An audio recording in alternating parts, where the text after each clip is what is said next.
उत्तर प्रदेश में जहां पंचायत चुनाव का बिगुल बज चुका है, तो ऐसे में प्रत्याशियों द्वारा अपनी तैयारियों को किया जा रहा है। तो वहीं आरक्षण को लेकर ग्राम स्तर पर शिकायतें भी दर्ज कराई जा रही हैं। मुरादाबाद खंड विकास कार्यालय के ग्राम पंचायत शेरवा धर्मपुर के ग्रामीणों द्वारा एक शिकायती पत्र विकास भवन स्थित पंचायती राज अधिकारी मुरादाबाद को प्रेषित जिलाधिकारी मुरादाबाद को सौंपा गया, जिसमें गाँव शेरवा धर्मपुर को आरक्षित किए जाने की मांग की गई है। दलित समाज के युवा नेता हरपाल सिंह द्वारा बताया गया कि वे अपनी शिकायत न्यायालय में भी दर्ज करा चुके हैं। उन्होंने तहसील से लेकर पंचायती राज विभाग तक अपनी शिकायत को पहुंचाने का काम किया, लेकिन उनकी कहीं कोई सुनवाई नहीं हुई। तब जाकर उनके द्वारा न्यायालय का दरवाजा खटखटाया गया है। सिटी चैनल से बात करते हुए ग्रामीण द्वारा बताया गया, हमारे गांव का शेरवा धर्मपुर का जो परिसीमन करा है, कुछ उच्च अधिकारियों ने वो गलत तरीके से करा है, बिल्कुल ही गलत है।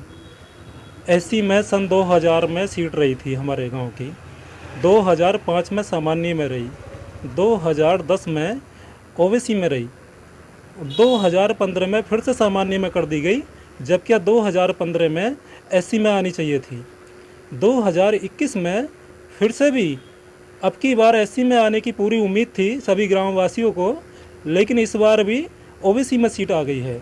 आप क्या चाहते हैं? हमने इसमें आपत्ति दी, डीएम साहब को भी दी, डीपीआरओ के लिए भी दी, कमिश्नर साहब के लिए भी जो हमने आपत्ति दी। आप क्या चाहते हैं?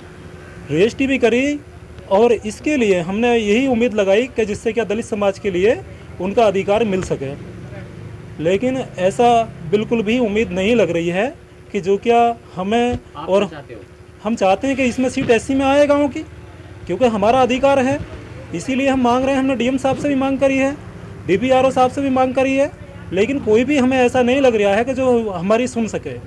क्यों? सरकार के दबाव में, कुछ नेताओं के दबाव में छोटी बिरादरी की सुनने के लिए कोई भी तैयार नहीं है। तो इसलिए हमारी इस गांव की सीट एससी में आनी चाहिए। हमने डीएम साहब से ही पूछा कि बोला साहब जो भी आपका रूल है वो हमें बताएं कि ये सीट जो किस तरह से आपने ओबीसी में करी है। अब जब यहाँ से निराश होने के बाद में अब हम हाई कोर्ट के लिए गए हैं। हाई कोर्ट में हमने रिट पेंडिंग करा दी गई है। अब इसमें क्या निर्णय आता है हाई कोर्ट का, उनके ऊपर ही बस केवल एक आस रह गई है। बाकी प्रशासन से हम यही दुआ करते हैं, यही आस लगाते हैं कि हमारी सीट एससी में आनी चाहिए। मीडिया से भी हम यही